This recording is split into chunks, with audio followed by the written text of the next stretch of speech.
नमस्कार मंडळी, मी पल्लवी दिवेकर तुमचं स्वागत करते गार्डन गप्पाच्या आपल्या नवीन भागामध्ये। वैशाखाचा महिना सुरू आहे, म्हणजेच इंग्रजी मधला मे महिना, आणि सगळीकडे रणरणत ऊन आहे, तुम्ही पाहतच आहात। आपण तरी उन्हापासून बचावासाठी गार हवेच्या ठिकाणी जातो, एसी लावतो, कूलर्स लावतो, घरामध्ये छान बसतो। पण या मोकाट जनावरांनी काय करायचं? तर तुमच्या घराच्या आजूबाजूलाही जर असे मोकाट जनावर असतील आणि तुमच्या घरी आडोशाला येऊन बसत असतील तर त्यांना बसू द्या, थोडंसं पाणी त्यांच्यासाठी ठेवा।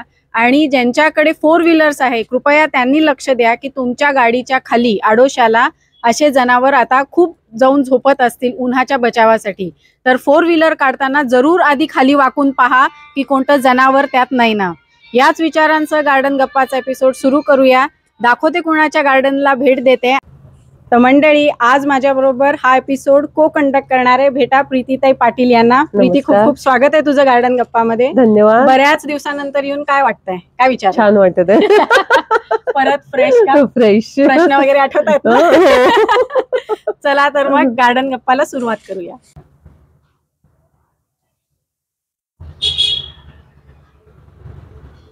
नमस्कार मंडळी, चला दाखवते कुणाच्या गार्डन मध्ये आम्ही उभे आहोत। या आहेत कांचन सवडकर ताई। ताई, खूप खूप स्वागत आहे तुमचं गार्डन गप्पामध्ये। गार्डनिंगचा आम्ही शॉक पाहतोय, त्याच्या व्यतिरिक्त तुम्ही काय करता? मला आठवतं की तुम्ही मुख्याध्यापिकाही होत्या, त्या व्यतिरिक्त आता काय सुरू आहे? माझं एक छोटंसं क्लाउड किचन आहे। ऑर्डर प्रमाणे काही खाद्यपदार्थ मी तयार करून देते, आणि ते पण माझं एक पॅशनच आहे। म्हणजे मला कुकिंगची आवड आहे आणि त्याच्यातूनच मी हे सुरू केलं आहे। हो, मी मिसळ खाल्ली आहे ह्यांच्या हातची, आणि तुम्हाला कस्टमाइज देतात, म्हणजे किती तिखट पाहिजे, किती कमी तिखट, जास्त तिखट अशा, आणि खाल्लेली आहे आणि खूप छान होती। तर तुम्हालाही जर ह्यांच्या क्लाउड किचन मधले पदार्थ पाहिजे असतील तर ह्यांच्याशी संपर्क साधा नक्कीच। बरं, आपल्याकडे मी हे प्लांट्स जे पाहते, हे प्रामुख्याने कोणते प्लांट्स आहेत? जसे कोणते कोणते आहेत? काही फुलझाडं आहेत आणि बाकी तर शोभेची झाडं माझ्याकडे बरीच आहेत। बरं, कारण विशेष जमिनीत अशी जागा नाही आहे, त्याच्यामुळे फळझाडं इच्छा असून पण मी नाही लावू शकत आहे। पण ती पण एक छोटीशी इच्छा मी पूर्ण केली आहे। एका छोट्या कुंडीत मी लिंबाचं झाड लावलंय। चला आता बघूयाच लागतील। नाही, लिंबाचं झाड लागायला सोपं आहे आणि तसं जास्त खूप काळजी नाही घ्यावी लागत। तर नक्कीच भविष्यात त्याला लिंब धरतीलच, आणि धरल्यावरती आपण मग लोणचं करूच। ताई, तुम्ही या झाडांना कोणत्या प्रकारची माती वापरता? गाळाची माती आम्ही आणली होती सुरुवातीला कुंड्या भरताना, आणि अधूनमधून ती बदलावी लागते, तर ती गाळाचीच माती आम्ही घालतोय त्याच्यात। अच्छा, मग गाळाची माती कुठून आणता तुम्ही? ती पिकेवीतनं मी विकत घेतली होती। अच्छा, हा, तर पिकेवीत गाळाची माती मिळते, ती तुम्ही तुमच्या कुंड्यांमध्ये वापरू शकता। तुम्ही आता गाळाची माती म्हणजे टाकता, पण तुम्ही पाणी कशा प्रकारे देता मग त्यांना? म्हणजे काही काही माझ्या झाडांना कसं चिपचिप पण होऊन जातात, तर मग तुम्ही कसे पाणी वापरता?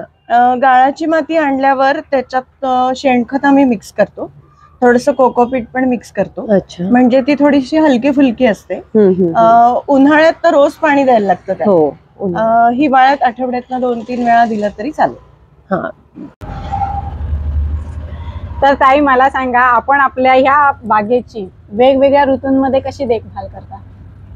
इथे थोडंसं सूर्यप्रकाशाचा प्रॉब्लेम येतोय, कारण आजूबाजूला मोठी मोठी झाडं आहेत। कडुलिंबाचं झाड आहे, शेवग्याचं झाड आहे, मागे जांभळाचं पण झाड आहे। त्याच्यामुळे मला त्या कुंड्या तशा अरेंज करायला लागतात की जसं हिवाळ्यात कसं ऊन येत आहे, मग त्याच्याप्रमाणे त्यांची अरेंजमेंट पुढे मागे करावी लागते। बाकी विशेष तर नाही, कारण कुठल्याही ऋतूमध्ये छान वाढणारी झाडं माझ्याकडे आहेत। चला, हे छान आहे। वाढणारी झाड असे की बघायलाही छान वाटतं। बरं, आपल्या या झाडांवर कोणता प्लांट प्रॉब्लेम प्रामुख्याने पाहायला मिळतोय का? हिवाळ्यात थोडं मिलीबग्सचा मला यावेळेस त्रास झाला। या झाडावर अनंताचं झाड आहे, आणि याच्यावर खूप सारे पांढरी बुरशी ती आली होती, पण नीम ऑइलनी ती सगळी घालवली आहे। बाकी तर असं विशेष कुठला प्रॉब्लेम नाही। म्हणजे तुम्ही हे जे गार्डन तुमचं आहे हे पूर्ण सेंद्रिय किंवा जे ऑर्गॅनिक म्हणतो असंच तुम्ही ते जतन केलंय? त्याच्यासाठी कोणतेही केमिकल त्या वापरत नाही। आता तुम्ही पहा, मिलीबग्सचा जो प्रॉब्लेम असतो तो सगळ्यांना जवळपास आढळतो, जास्वंदावर तर खूप येतो, पण त्यांनी इथे दाखवलंय आपल्याला की नुसतं नीम ऑइलनी पण त्याला तुम्ही त्याचा अटकाव करू शकताय. तर नक्कीच नीम ऑइल ट्राय करून बघा तुमच्या मिलीबग्सवर. किती फ्रिक्वेन्सी ठेवली ताई, म्हणजे कसं? 2 महिन्यांनी एकदाच घातलं होतं मी. म्हणजे अच्छा. पहिल्यांदा घातलं, जिथे जिथे खूप जास्त बुरशी होती तो भाग पूर्ण काढून टाकला बरं. आणि मग संपूर्ण झाडावरती शिंपडलं. अच्छा. पहिल्यांदा 3 दिवसांनी 2दा असं केलं आणि मग महिन्याभरानी 2 महिन्यांनी टाकलं. बरं. आणि हे तुम्ही करून बघा मग. ताई, तुम्ही या झाडांना कोणत्या प्रकारची खत वापरता? मी ऑर्गॅनिक खतच वापरते. म्हणजे सुरुवातीला जसं मी सांगितलं की शेणखत आम्ही त्याच्यात मिक्स करूनच अच्छा. झाडं लावली आहेत आणि आणि नंतर ही ऑर्गॅनिक ग्रॅन्युल्स येतात शेणखताची, ती मी त्यांना घालते. कुठलंच केमिकल मी त्याच्यात वापरत नाही. अच्छा, म्हणजे ऑर्गॅनिक म्हणजे एकदम शुद्ध आणि हवा पण चांगली आणि हो. कोणतेच कीटकनाशक नाही. मग नाही. तुम्ही या झाडांना कोणते कीटकनाशक वगैरे यूज करता का? नीम ऑइल मी यूज करते, म्हणजे आवश्यकता पडली तर पाण्यात मिक्स करून. पण ते अच्छा. 2-3 महिन्यात एकदाच द्यावं लागतं, फवारावं लागतं. अच्छा, म्हणजे सगळं ऑर्गॅनिकच वापरता, Organicच खत वापरते. पण आणि कीटकनाशक पण. कीटकनाशक पण. अच्छा. तर कांचनताई, मला हे सांगा की आम्ही ही जी मेहनत पाहतोय ही किती वर्षांची आहे? याला 1 वर्षच झालंय, कारण अच्छा. आम्ही मार्च महिन्यात मागच्या इथे राहायला आलो हो. आणि त्याच्यानंतर मी हळूहळू एक एक झाड लावायला सुरुवात केली. हो. चला, 1 वर्षभरात चांगले छान त्यांनी जाऊन भरला इथे. हो. बरं, मला हे सांगा की एखाद्या प्लांटला आपल्या बागेत नाही असं कोणतं झाड आहे का, किंवा असं कुठलंच नाही. कोणतंही म्हणजे मी चालतं? क्रोटन सुद्धा तेवढ्याच आवडीने लावते आणि मी मोठी झाडं पण लावते. म्हणजे माझ्याकडे बी रुजून हे पण झाड आलं आहे. हो, पिंपळाचं झाड आलंय. आता याला अजून थोडं हेल्दी झालं की मी हे बाहेर कुठेतरी हो. लावेन.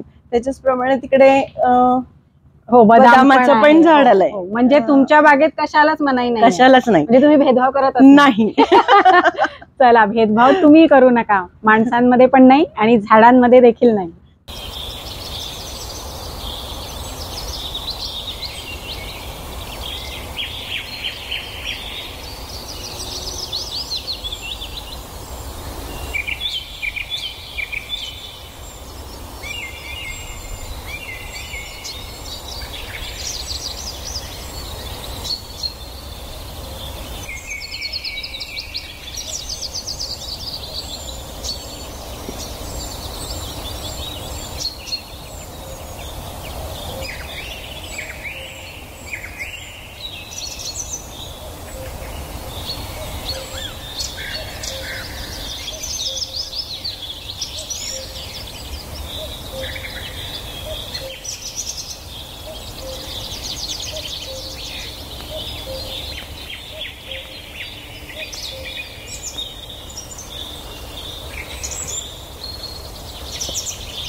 ताई, या झाडांमधलं वाढण्यासाठी सोपं कुठलं झाड आहे? मनी प्लांट एकदम सोपे आहे हो, मनी प्लांट. आणि ते मला आवडतातही, कारण ते हिरवेगार असतात, म्हणजे फॉर एव्हर सगळ्या सीझन मध्ये ते हिरवे असतात आणि हो. लावायला अगदी सोपे. त्याच्यानंतर एरोहेड आहे, ते पण अगदी सोपं आहे. म्हणजे त्याला सुद्धा विशेष निगा राखण्याची त्याची गरज नाहीये. त्याची एक दांडी जरी तुम्ही लावली तरी ते छान झाड मोठं होतं आणि वाढतं. अच्छा. आणि मग या झाडांमध्ये कठीण कुठलं वाटलं तुम्हाला? सगळ्यात त्यांची काळजी घ्यावी लागते असं. आणि थोडस मला आवडणार पण आहे, पण लागत नाहीये माझ्याकडनं, ते म्हणजे गुलाब. अच्छा. हा, गुलाबाला मी खूप प्रयत्न केले. 5-6 रंगाची गुलाबाची झाडं विकत आणली, व्यवस्थित लावली, पण जगलीच नाही. माझी पण नाही जगली. अजूनही तोच प्रयत्न माझा सुरू आहे, कारण गुलाब मला खूप आवडतं आणि ते माझ्याच्याने अजून लागत नाहीये. अच्छा, मग आमचे गार्डन गप्पाचे एपिसोड बघा, त्यात कळेल कसे वाढवायचे. नक्कीच नक्कीच. ताई, तुम्हाला कोणत्या बागेत तुमचं म्हणजे काय खास वैशिष्ट्य वाटतं या बागेचं? प्रत्येकाला वाटतं की माझी बाग मला सगळ्यात छान आहे, तसं तुमच्या मते काय?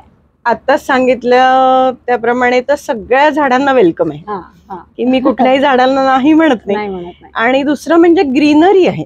असं कुठलंच पानझड झालेलं झाड माझ्याकडे नाहीये, म्हणजे सगळे हेल्दी झाड आहेत. अच्छा, हेल्दी झाड हे ह्यांच्या बागेचं वैशिष्ट्य आहे.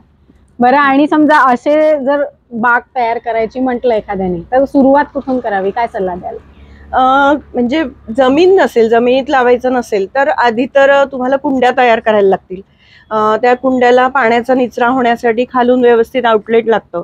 त्याच्यानंतर माती खूप चांगली तुम्हाला यूज करावी लागते, कारण जेव्हा आपण जमिनीत झाड लावतो तेव्हा त्याचं पोषण जमिनीत चांगलं मिळतं, पण कुंडीत तसं नसतं. कुंडीत त्याला वारंवार माती बदलावी लागते, ती सारखी करावी लागते, तुम्हालाच द्यावे लागतं, आपल्यालाच द्यावं लागतं. त्याच्यामुळे आधी तर कुंड्या व्यवस्थित तयार करा आणि त्याच्यानंतर मग झाडं लावा.